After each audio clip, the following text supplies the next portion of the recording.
everybody, welcome in. Ivan here. This is your class of the week on the topic of the week for the week of March 22nd, 2021. Before we go to the topic of the week, of course, we're going to go here. We're going to go to $100,000 hair cutter for the tip of the day. And I'm excited. March Madness is going on. The baseball season is less than 2 weeks away. Major League Soccer in the United States of America is starting up very shortly. Lots going on. March 22, day 81, with 284 days remaining in the year. Rough in your edging. This is an efficiency tip. This is a throwback to my days with the Guinness World Records and helping people do better work faster, turning more heads, serving more clients. Lining and edging is done with a trimmer, but do it with a clipper first. Rough in your lining with the tool in your hand and don't derail your progress by switching tools. This lets you get a look and feel for the finished haircut and also reduces the amount of trimmer work to be done later. This is a general efficiency tip that should be employed on all barbered haircuts. So what we're talking about here is while you're doing your clipper over comb and getting your basic haircut in place, boom, boom, boom, boom. Rough in the edging. Don't finalize the edging. You'll do that later with a trimmer, but don't stop early on in the haircut to put down your clipper and pick up your trimmer. Work with the tool in your hand. It ties into one of my other techniques called Finish That Tool. You can look that one up. But roughing in the edging knocks in the basic haircut. Haircuts never look finished until they're lined and edged, but as soon as their lining and edging is roughed in, they look doner sooner. It'll help you get good work done a little bit faster. That's your $100,000 hair cutter tip of the day. Now, let's get into our topic of the week. The topic of the week this week is do not fear the data. Data is your friend. Data is a powerful tool. Data is information, and information equals power. And the more information you have, well then, the more power you have for making good and better business decisions. There's two kinds of data we want to talk about this week. We want to talk about quantitative data and we want to talk about qualitative data, and we want to talk about the difference between these two, quantitative and qualitative. We want to define them, we want to explain them, and we want to talk a little bit about how you might go about using them. But don't fear the data. You know, a lot of people are hesitant to track and are resistant to data tracking. In a lot of cases, it's because early on, they're concerned that my numbers are bad, my numbers are low. Your numbers will never be as low as they are the first week you track. Because to know your numbers is to grow your numbers, and that which gets measured gets improved. So the process of starting to track, as scary as it may be, is literally the beginning of seeing the numbers go up. So we all started tracking with the worst week we've ever tracked. And it goes uphill from there. Quantitative data. That's data based on quantity. It's data you can measure mathematically. It is numbers. Quantitative data comes from tracking. Tracking comes in two forms. Results-based tracking, that is traditional backwards-facing tracking. Answering the question, what happened? How many did we cut? How much money did we take in? How much product did we sell? It's all about what happened in the past.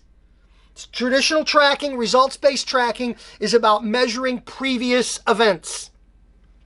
Now, a couple weeks ago, our topic of the week was action tracking. Action tracking is forward-facing tracking. It is tracking that answers the question about what are we doing to impact what is happening. So action tracking is now and looking towards the future as opposed to looking back. They're both good, they're both important, and you should have and be doing both. Backward-facing tracking, what has happened? Rate of occupancy, repeat request rate, rebook rate, average ticket, total revenue, retail dollars, retail per ticket. Those are some phrases you've heard me say that are examples of the key metrics you should be tracking with traditional, quantitative, backward-facing results tracking. Big mouthful there, but you know what it all meant. Action tracking, forward-thinking tracking, what can happen? This is where we track the actions we are taking that can result in things happening. So, this is How many cards are you passing out per day? How many people did you ask to make a purchase? How many asks? How many people did you invite to sit in your chair? How many thank you notes did you send out? How many offers of the opportunity to purchase a bottle of take-home hair care product? These are all things we are doing that we know result in greater numbers in the future. Quantitative tracking. The second thing we'll look at is qualitative tracking. Qualitative, as the word implies, is from the word quality.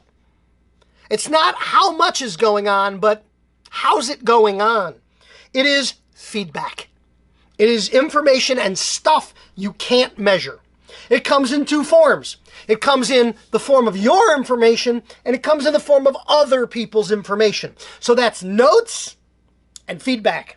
Notes. This is notes you take. This is your ideas, your impressions, your thoughts about what's going on in your business. This might be postmortems on promotions. We ran that promotion. Let's look back and see how it went. This might be conversations with employees or customers and your feelings and impressions about the information that was shared. Your feelings and impressions about the information that was shared. That's your notes. Information is information you get coming to you from others. This is customer surveys. This is exit interviews with employees who are leaving. This is online reviews, Google reviews, Yelp reviews, TripAdvisor, any place that people are out there talking and sharing information about you and your business.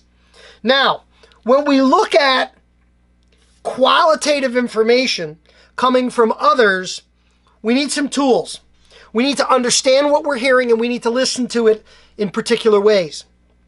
We're looking for patterns and trends. What we're looking to avoid is responding or reacting to two things, and that is spikes and white noise. What does that mean? Spikes are unusual flare-ups of feedback. One person who's giving you a number one rating, a 1-star rating, and who's just complaining. That's cause for a little bit of pause, but maybe not something we want to directly react to. The other side of that is, spikes is 5s. Somebody who posts a review and just blows sunshine. How valuable is that? How truthful might that be or not? The other thing you want to avoid is white noise.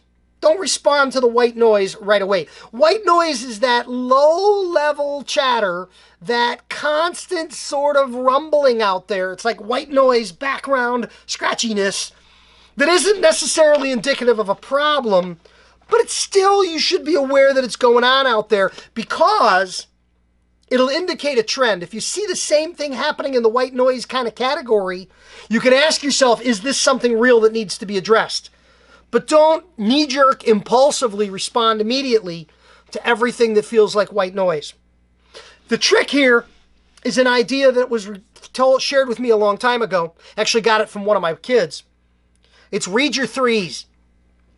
When you are assessing qualitative feedback, information coming from others in the form of reviews, look for and pay attention to 3 stars. Check the 3 stars. The 3 stars are meaningful. It's not somebody who's just complaining, and it's not somebody who's blowing sunshine. It's somebody in the middle. It's somebody that took the time to write the review because they cared. It's somebody who maybe had an overall good experience, but one little thing bothered them. Or somebody who maybe had an overall mediocre experience, but one little thing was really great. These are the people to listen to. These are the rational people that are offering quality and value. So the big tip coming out of today's topic for the week here is read your 3s in the qualitative category. Data is your friend. Data is information. Information is powerful. The more information you have, the more power you have. The blog post for the week, the podcast for the week, they're all out there. You know where to find me. You know to reach out for help. Thank you so much for being a part of my online community.